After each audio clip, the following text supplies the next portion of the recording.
Hello and good afternoon, good evening from me in Miami Beach to all of you who are watching right now. I hope you've had a great start into the weekend, and I'm really glad that you could make it. So hello, Christina. You've said hello in the chat already. So I'm really glad that you could make it into my first ever game stream. I've never done this before, so it's kind of a foray into new things for me.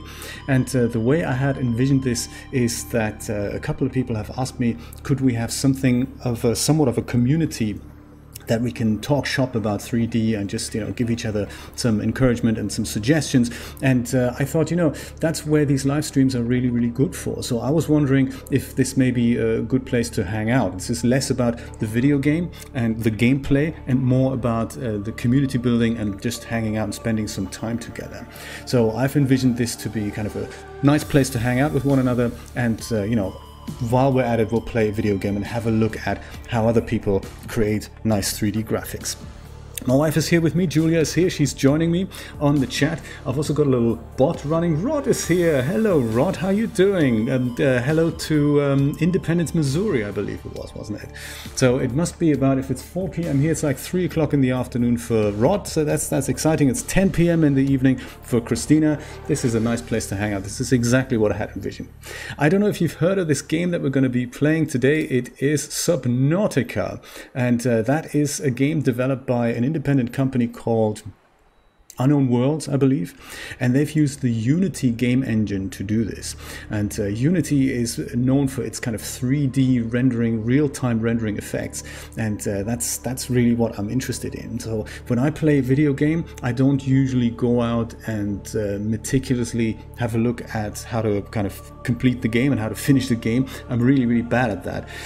I get caught up in, whoa, look at how they've made that graphic, look at that texture, and look at these effects, and that's kind of what I'm really interested in. And that's what I'd like to kind of point out and maybe have a look at together with you.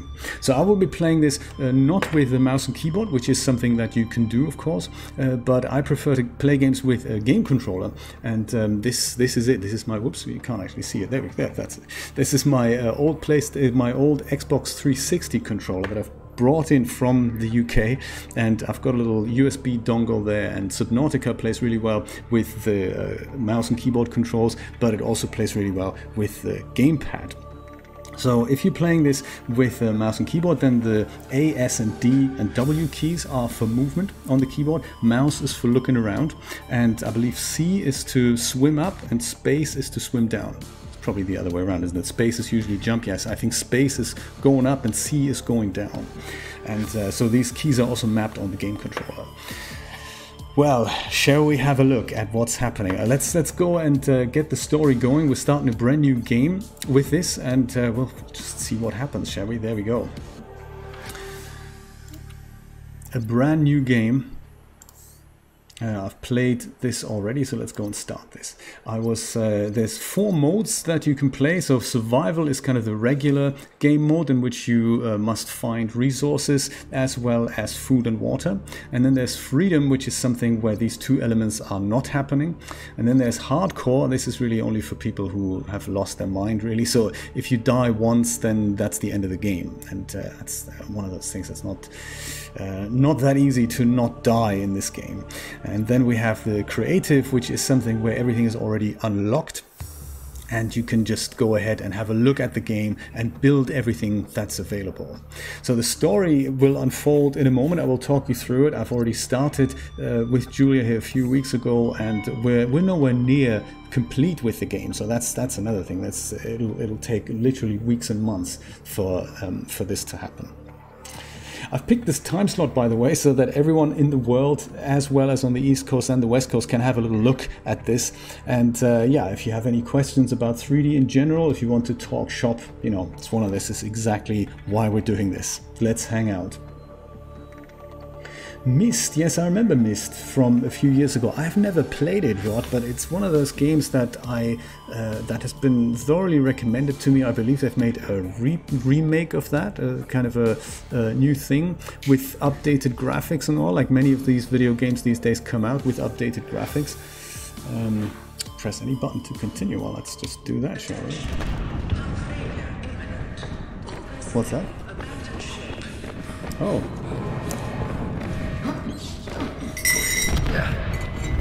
Launch in 3, 2, 1.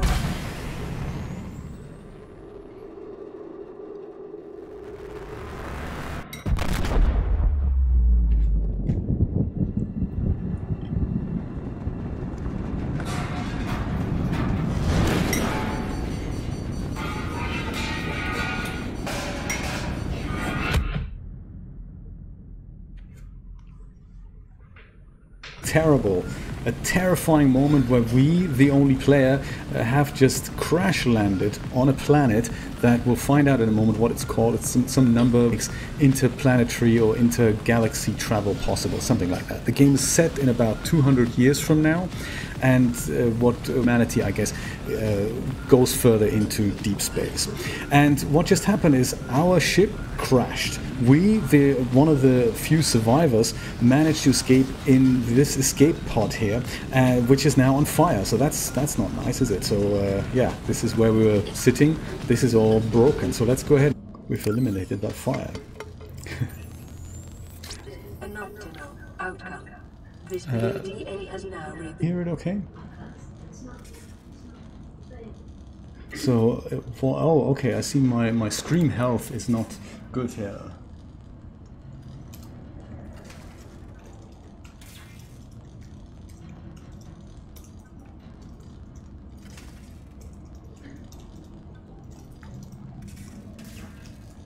Oh yeah, my encoder is overloading here. That's what happens.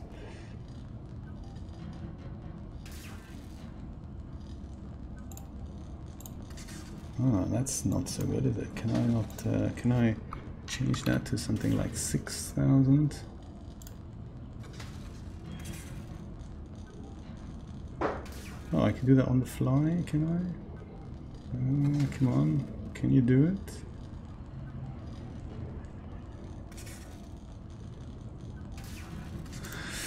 Well, it looks like I had a bit of an encoder overload here. It looks like YouTube are not capable of playing, of somehow not getting all the data that I'm sending it.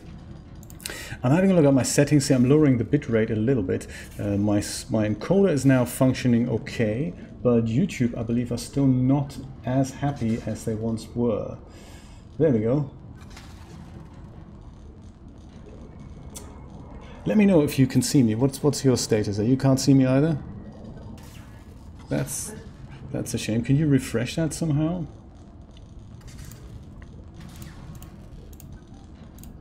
Well, that didn't go so well. I mean, that's not a good start into the game, is it? So, yes.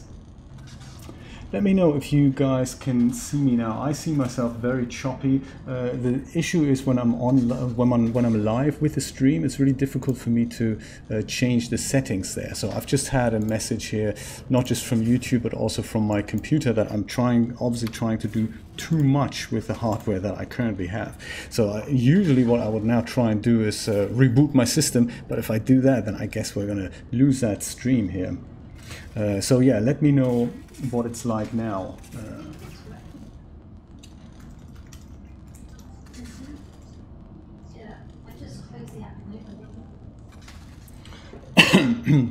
Julia says it's working.